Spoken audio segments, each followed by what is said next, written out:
มาชมบรรยากาศทุ่งนาหน้าหนาวค่ะวันนี้ลมแรงมากเลยหนาวลมแห้ง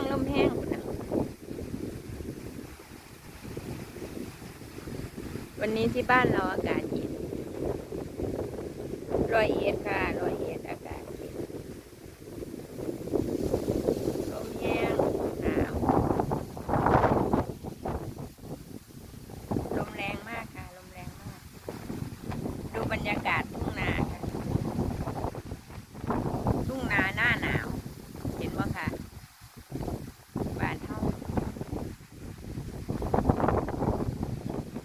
อากาศดีคุณน่ะลมเดี๋ยวจะพาไปเก็บผักกุมโอ้ยไปเบิ่งดอกผักกุม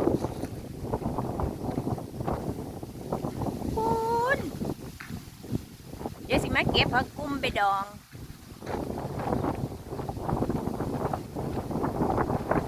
อันนี้ต้นน้อยๆ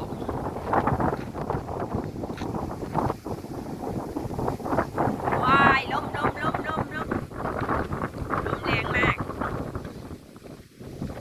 ต้องพัดสิโตกันแท้นี่ค่ะเดี๋ยวเราจะมาเก็บนี่ผักกุมค่ะผักกุมอันนี้ต้นน้อยๆแต่มีดอกนี่เดี๋ยวเราจะมาพามาเก็บเดี๋ยวจะเก็บไปดองค่ะผักกุมมันจะมีแต่ช่วงนี้นะคะมันจะมีช่วงหน้าหนาว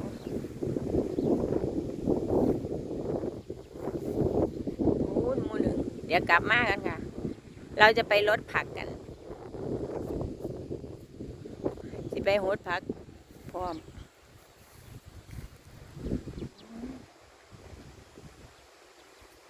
ไปแล้วค่ะเดี๋ยวสิพามาเก็บผักกุม